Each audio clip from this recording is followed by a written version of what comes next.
Mobiles کے اندر ایک app نکلا ہے کہ اس کے اندر آپ اپنی تصویر ڈالیں، کسی کی تصویر ڈالیں، اس کے اوپر آپ جو فلٹر ڈالیں گے وہ اس میں تبدیل ہو جائے گا. یعنی جوان کو آپ بوڑھا کر دیں، یا وہ انسان کی شکل ہے اس کے اوپر کسی جانور کی شکل بنا دیں. یہ موبائلز کے اندر ہے، اور ہنسی مذاق کے اندر کئی لوگ اس ایپ کو استعمال کرتے ہیں. اب آپ نے جس بندے کی تصویر کو اس ایپ کے اندر بدلا، اس کو بگاڑا، بعض بندر کے ساتھ تشبیہ دے دیتے ہیں، اس کی شکل کو بندر کے ساتھ بدل دیا، گدھے کے ساتھ بدل دیا.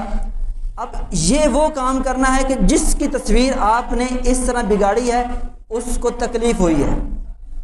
اس کی دل آزاری ہوئی ہے، اور شریعت کے اندر دل آزاری کرنا یہ جائز نہیں ہے. تو یوں ایپس کے اندر انسان کی تصویر کو تبدیل کرنا کہ اس کی حیت ہی تبدیل ہو جائے، انسان کو جانوروں کے ساتھ ملا دینا، اس کے چہرے کو تبدیل کر دینا، یہ سوشل میڈیا کے اوپر ہم دیکھتے ہیں. اگر کسی کے ساتھ کسی کو مخالفت ہو جائے نا تو اس کی تصویر اٹھاتے ہیں، چہرے کی جگہ پر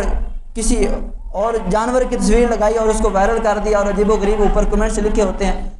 تو یوں انسان کی تصویر کے ساتھ اس طرح کرنا یہ بھی جائز نہیں ہے، کیونکہ جس کی وہ تصویر ہے جب وہ دیکھے گا تو اس کے دل کو تکلیف ہوگی، اور یہ اللہ پاک کو پسند نہیں ہے.